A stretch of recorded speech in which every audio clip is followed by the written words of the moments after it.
Alright, so magandang araw sa ating lahat at sa lahat ng mga taga-subaybay, followers natin dyan sa ating mga social media account.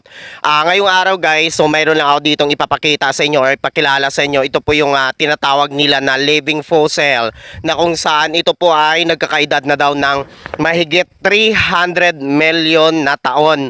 Na kung saan, ang ibig sabihin nito, mas matanda pa siya sa tinatawag natin ng mga dinosaur. At mayroon siyang bunga.